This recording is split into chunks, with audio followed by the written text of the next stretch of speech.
In today's brief video, I want to provide you guys with 3 reasons why you should consider removing the word relapse from your vocabulary if you're someone who's currently struggling with substance use, or if you're someone who has made the conscious decision to continue the use of substances. And I say this not only as an addiction recovery coach who's helped thousands of people overcome addictions, but also as a person who struggled with addictions to nicotine, THC, energy drinks, and adult media content. Things that our programs now help people quit.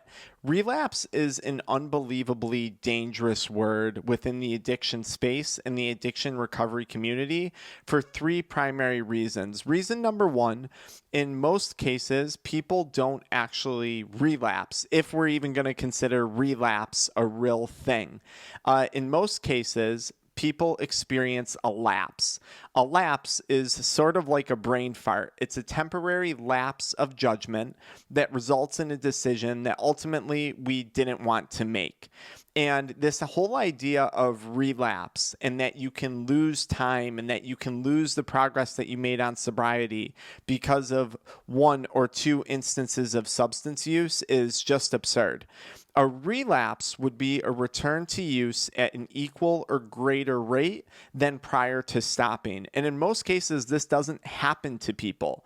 So, for example, if someone quits smoking weed for a year, quits drinking alcohol for a year, and then they decide to have 1 or 2 beers, or they decide to smoke some weed again, a lot of times they'll be like, oh my gosh, I relapsed, quote unquote, despite the fact that from smoking once or drinking once, they didn't experience any of the negative outcomes that they had experienced when they were actively addicted to the drug. They'll say, oh my gosh, I relapsed. And they'll be like, I lost my year of sobriety. I lost my 6 months, my 2 weeks of sobriety. From an objective standpoint, 1, that person didn't lose all of that progress, okay? If you quit drugs and you worked on yourself over the course of a few weeks, a few months, or a few years, not all of that progress has been lost by any means.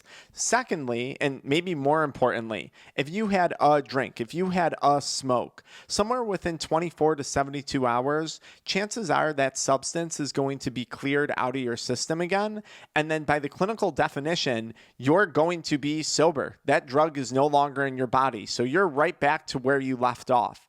Many times when people have what I'll refer to as a lapse, objectively, nothing bad came of it, unless we see a return to the same use that they were at prior or excessive use to where they were at prior. Now, there's a bigger problem with this, and it's not as big as the third problem with the word relapse.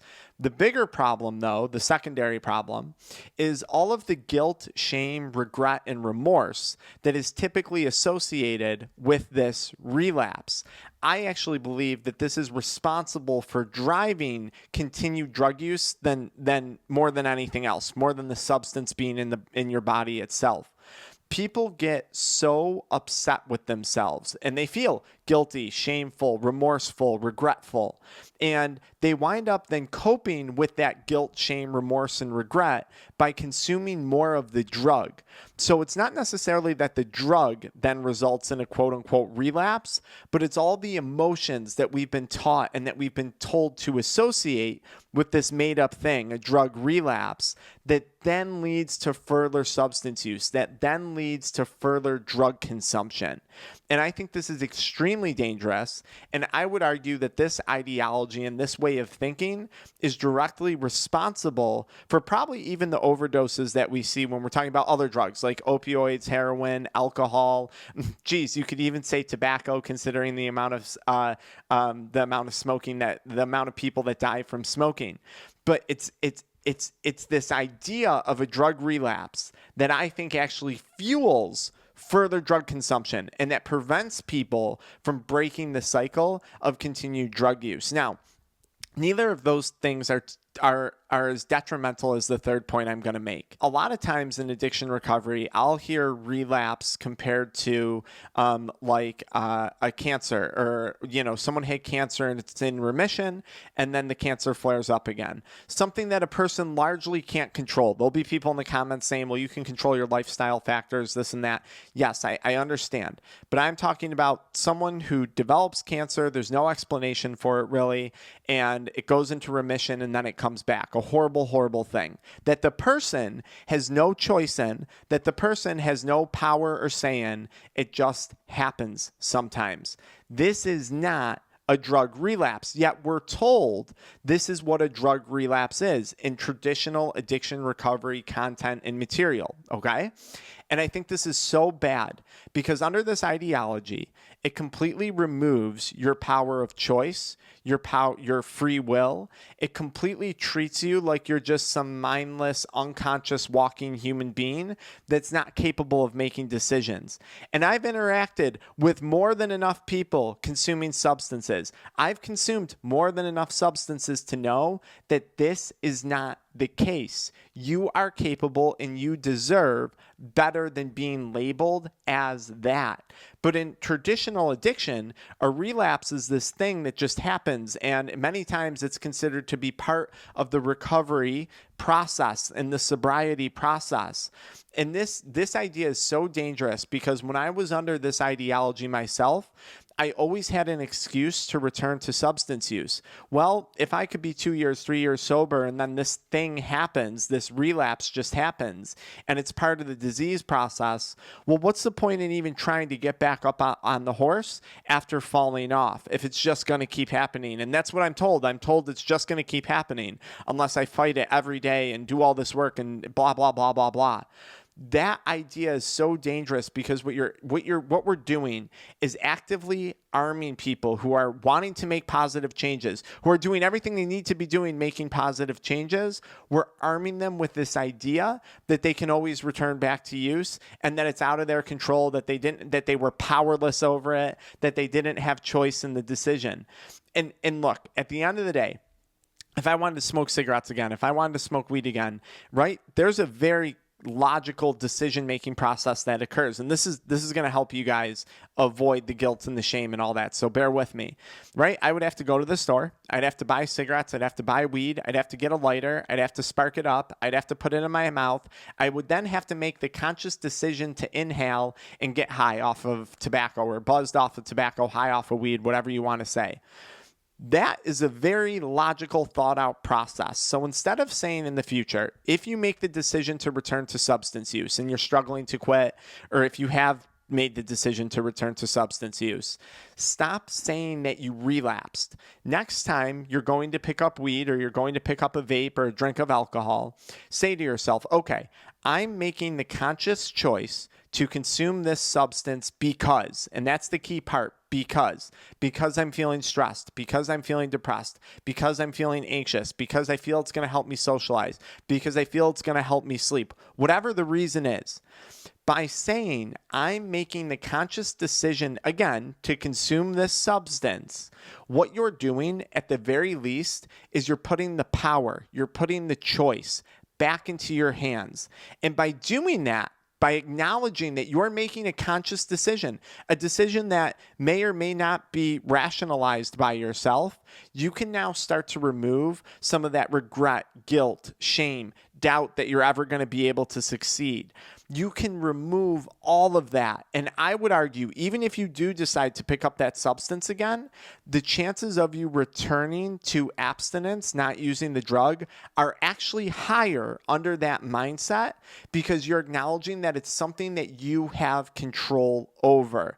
When we are treated like a leaf blowing in the wind that's totally unconscious, completely incapable of rational decision making, it is super, super damaging and extremely harmful.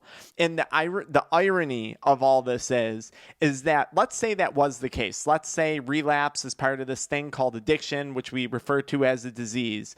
Well, why are people feeling so guilty about that? Do you think a person who has a remission of cancer and then the cancer comes back feels guilty? They might feel bad, of course, and scared and anxious.